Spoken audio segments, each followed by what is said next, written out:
Thank you so much for joining me on the Wisdom Whispers with the amazing Richard Morden and Wendy Rattal. You guys are going to take us down a little bit of a journey, I think, explaining and showing us some magic that you found. I am not going to introduce you because, as Michael just reminded me, these are just systems. So you tell me who you are, and then there's no box that I create. So over to you, Richard and Wendy. So good morning. Hello, I'm Richard Morden. Grew up in the agricultural industry. Grew up as a farm kid. Oh, Family of six. Saw a lot of dynamics in my family. Worked various places. Ended up working for a career for a manufacturing company for 3 decades to sort of, which allowed me a lot of education things to do. And events in my life sort of pushed me into modalities to first what I call self-care. In 2013, I found emotional freedom technique. And that was just around the time my wife passed away. So a big change of life. And unconsciously, I knew I needed some kind of self-care. And that was life-changing for me. I spent almost a year training with a lady who was a master trainer psychotherapist, really dug into my own work and who I am and trying to understand my own life and my own family dynamics. Later on, discovered NLP, and again established a new relationship many years later. It's still working, looking at how do I see life? Why is life the way it is? And since and in our journey, where Wendy and I met, talking about 4 years ago, we always look at how can we make this easier? Because like as we just talked about systems, there's so many systems that lineate us into modes of thinking, and I'm so much outside the box because I never fit in any box. As we said, I'm not I have a regular education. I knew how to work. I knew how to apply myself, and this came upon us. We'll describe more how this came about. Those time sweeps, because again, we're always looking for something simpler. What could be easier? hi. I'm Wendy Rattal, and that was probably one of the best intros I think I probably could have ever had to a Zoom. The cat and the dog ran by the computer, unplugged it, Oh no. power went on the Oh no. computer, and I lost everything. So that pretty much sums up what I've done for the last 60 years. Something's amazing, it's happening, it's great, it's going wonderfully, and then it gets sidelined. What time sweeps has had for me is the ability to easily or more easily come back. Like to come back laughing from what just happened and not panic or freak out or be upset is a huge shift in everything I've known for the past, as I said, 60 years. My adventure into, or my learning into the energy work started, well, my daughter's 27 now, and she got very, very ill. And I had no idea how to fix it, how to heal her, and ran into a woman who held her for an hour and she was better. And at that point, I had to look at what else was out there. Life got in the way. I didn't do a lot about any of that for the next, 15 years or so. Dabbled in and out, then met Richard, and have really learned a lot about who I am and what I am.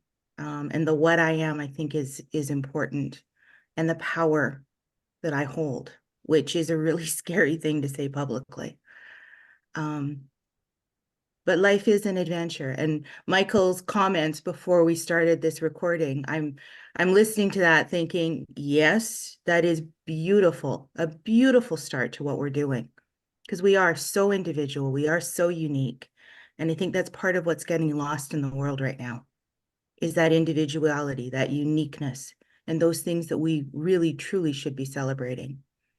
And if we can use this modality, this time sweep method, to help people remember who they are and celebrate that, then I think at least we've exceeded beyond my wildest dreams. I don't know about Richard, but I think he would be in full agreement with me. He's nodding. That's a good thing. So the time sweep method was developed as we live in the here and now, not in the past or in the future. However, much of what we experience here and now is a learned response to something that happened in the past. Events become frozen in our being and have an impact on our lives. The event may have occurred in our own lifetime, or perhaps in the lifetime of our ancestors. Many methods look to the past to uncover the root of the challenge. This may be effective, however, there are always tendrils and residual blocks left behind. Time sweep captures all the tendrils and releases those blocks. Time sweep stands out by blending visualization, mindfulness, and emotional decluttering, distinctively focusing on the energetic block. This allows individuals to sweep through their own timeline, identifying, acknowledging, and releasing emotions without the necessity of reliving past traumas or dissecting the event and the emotion in detail. This innovative approach offers a gentle yet effective pathway to emotional clarity and well-being, making it a valuable addition to the understanding of who we are and why we get stuck. So we have a broken hourglass here. Have you ever heard the phrase, "That's how we always do it," and wondered why? Well, Richard and I have spent countless hours discussing and dissecting that why. That's how we always do it. It's not a very good answer. I never liked that answer. And it's very similar to telling a child, well, because I told you so. That didn't work very well for me either. What we've learned is that we hold generations of stories. We hold life experiences and trauma in ourselves, in our DNA, in our organs, and in our energy fields. We pattern our lives with these stories, and much of what happens is in the unconscious, both good and bad. Blocks and sabotaging habits that we can never seem to get free of. This system helps with the freedom.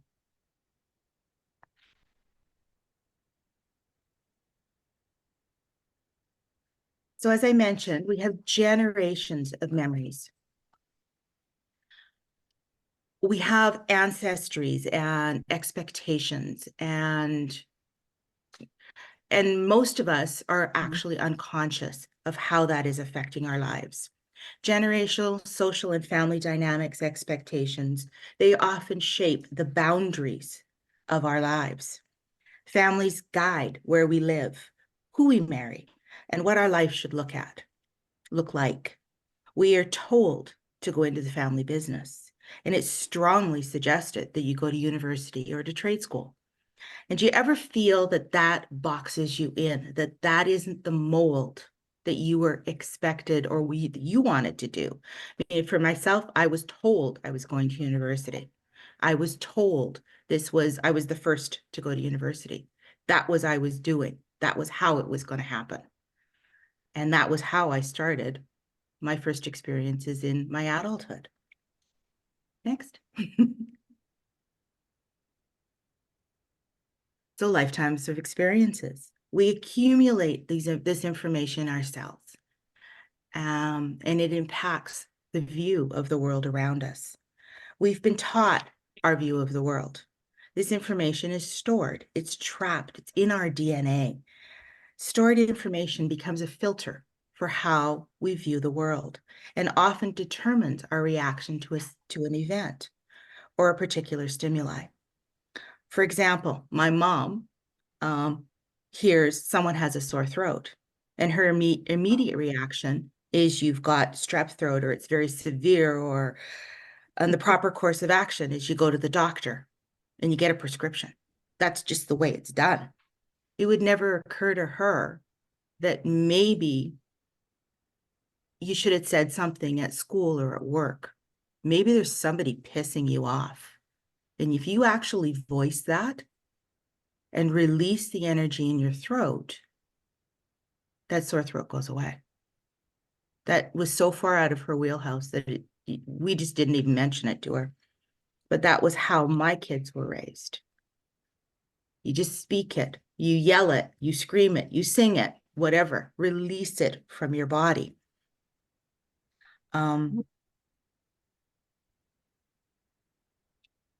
Next slide. Can you remember, or do you remember, and I bet you do, your first kiss? The first time you held a baby? Or even the first time you sat beside somebody and they passed on? Those are highly traumatic or impactful events. Perhaps not traumatic's the right word for some. But these events are a snapshot. You clearing something, Richard? Must be. That's usually my trick, not yours. I'm the one that coughs, he yawns. And now we have a confirmation because the dog's barking. Couldn't find the mute. So those one moment.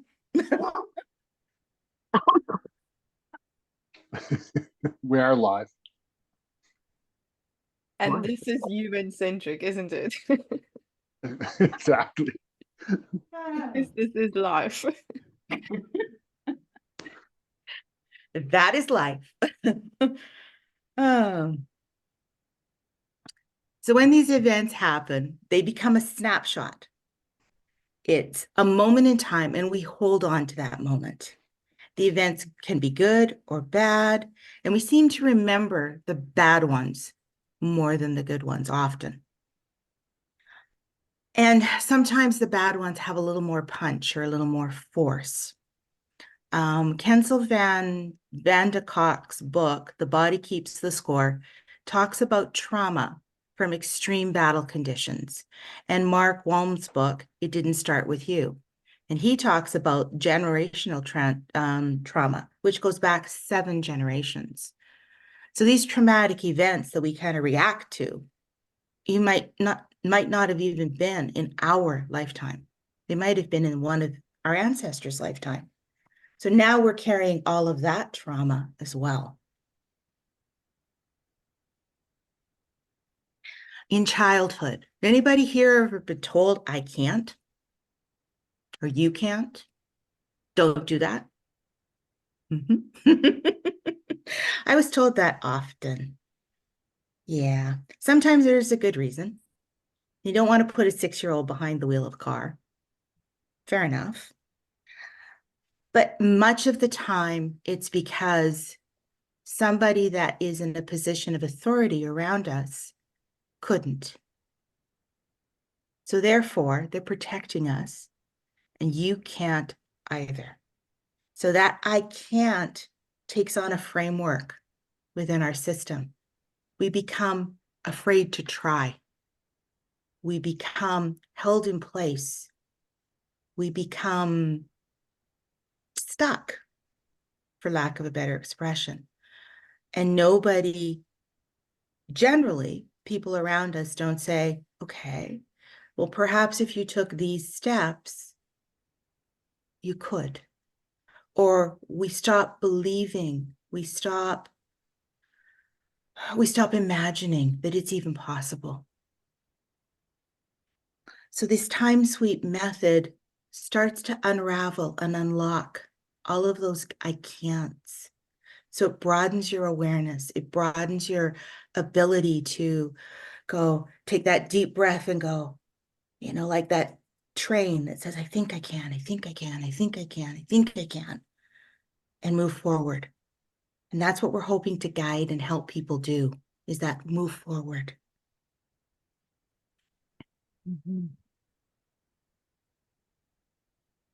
The other thing we're hoping to help people do is this habitual patterns of thinking. I will never forget when my husband, who joined my son and I when my son was 3, and it was very shortly after he joined us, and my son had done something, and Dave turned around and said to Chris, and I don't even remember what the phrase was.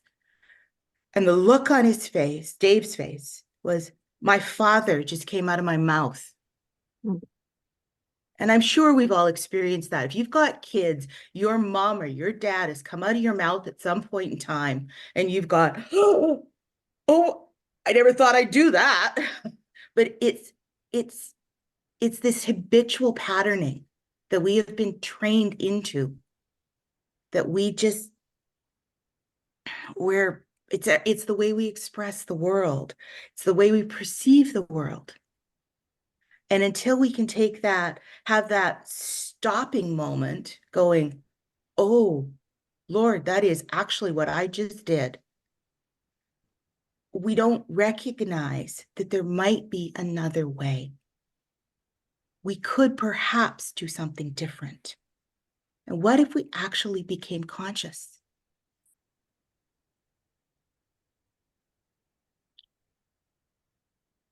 So going back to the childhood and the traumas and the experiences, it's common knowledge that from the age of 1 to 7, we develop our fundamental perspectives of the world that we live. However, as a child, we experience and live through experiences. So we embody. So everything that happens in our childhood, and particularly in those ages, are experiences that we are physically living. Whereas as we get older, sometimes things just happen to us and become stuck. So these childhood things, particularly in those early fundamental years, are ones that we spend a lot of time, or I have certainly spent a lot of time trying to unravel. And because they are so stuck, they are so just there, and you have to, all the sights, the sounds, the sensations, the intentions, the actions, they're recorded, and we have to interact with them, and we need to learn how to interact with them.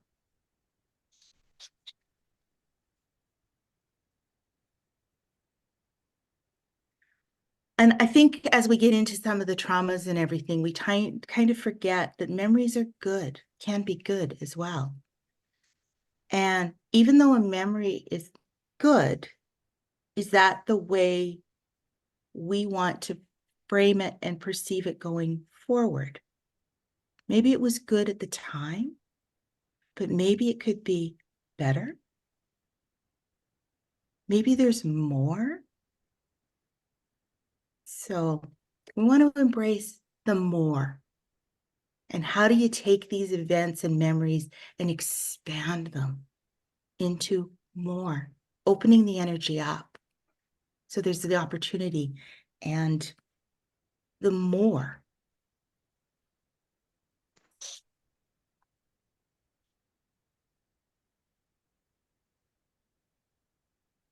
So going back to the bit about the memories and everything, and how they're stored in our body.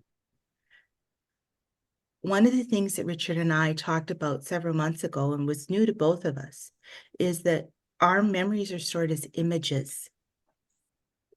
And they're stored throughout the body. And the cataloging system can be interesting and intricate, because you might think that all of the images from one event should be in one place. And that's not necessarily the case. We've got images that float around our DNA, and they're trapped in different places. Sometimes, like for example, the example we use here, the scar on your knee is the bicycle accident from age 12. And it's a vivid memory. But there's the scar on the knee that's in one place, and then there's the what actually happened to make that scar on the knee, and it's in a different place. But those memories are vivid, and they override some of the way we operate. So learning more about them and learning how they impact us can be very, very powerful. And also allowing them to move. We're actually just spending all this time trapping everything inside our body. Well, if it's all trapped and it's all over the place, it becomes very cluttered. And it means that we don't really flow that easily as we're trying to access information or as we're trying to move through new circumstances.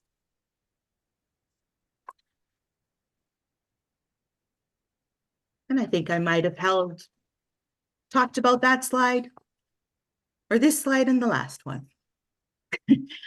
The images are held in place. That's great, Richard. Thank you. And this information is very valuable and it's very important for our well-being.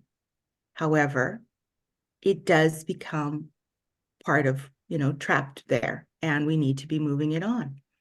So, who here has spent a lot of time working on negative beliefs and how they override?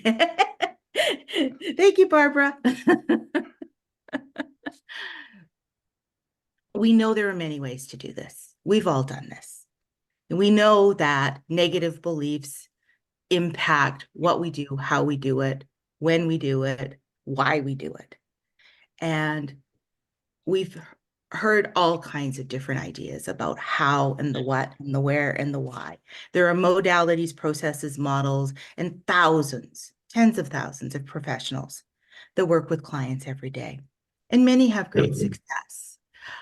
What Richard and I have talked about and what the time sweep method does is it works a little bit beyond. So traditional methods release pieces of the memory, can take a long time. And it seems to be cyclical. So there's always more, there's always another hurdle, and people quite often will reach a plateau and they stay there. And this is really where time sweep can step in.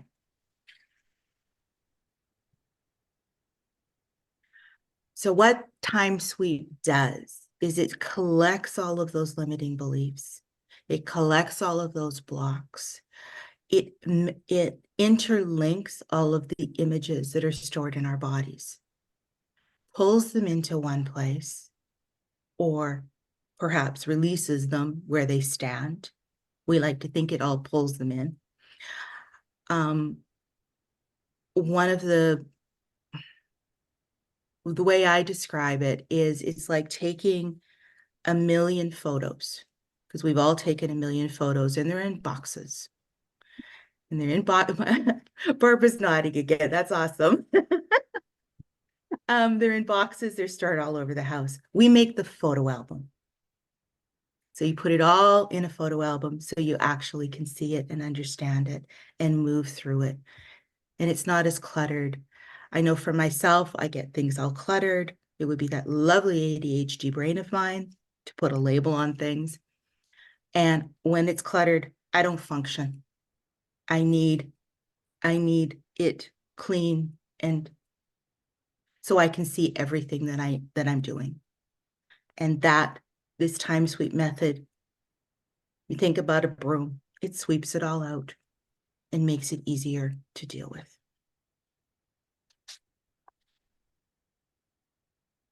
So yes, we are addressing the body's stored images and memories. We're gathering all that information. It's woven in through the body, and we release it.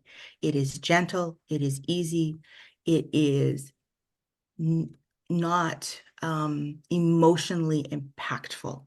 It can take those emotions, so you're not processing them, you're not reliving them, you're not re-embedding them by reliving them, and simply releases them.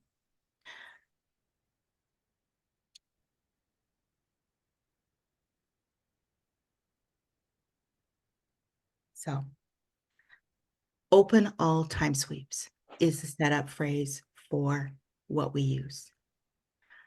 And from there, what would you like to clear? So whether you're using this on a relationship struggle, a health issue, self-sabotaging thoughts, procrastination habits, Richard had the honor of clearing a woman's property. This particular phrasing clears an amazing number of things, easily, effectively, permanently. And then we can also introduce other ideas. So we can bring in the things that you do want and help integrate those things. So we can connect all of this tiny little threads and let them go. We can get to the root of the problem quickly. Because we don't need to know the problem. We don't need to be looking back to try pinpoint or figure it out. We go, okay, in the here and now, this is what I am experiencing. I don't know where it came from, but I know in the here and now, this is what I'm experiencing. And I'm not very happy with it, and I don't want it here. So we can take that point, gather it all together, and release it. So you can move through and beyond. It's kind of like, remember the whack-a-mole game?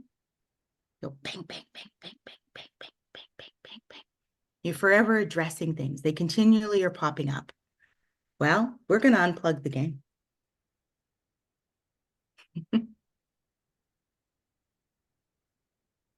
So, what's next? Would you like to see the possibilities? Is there an obstacle, specific obstacle that you're looking for?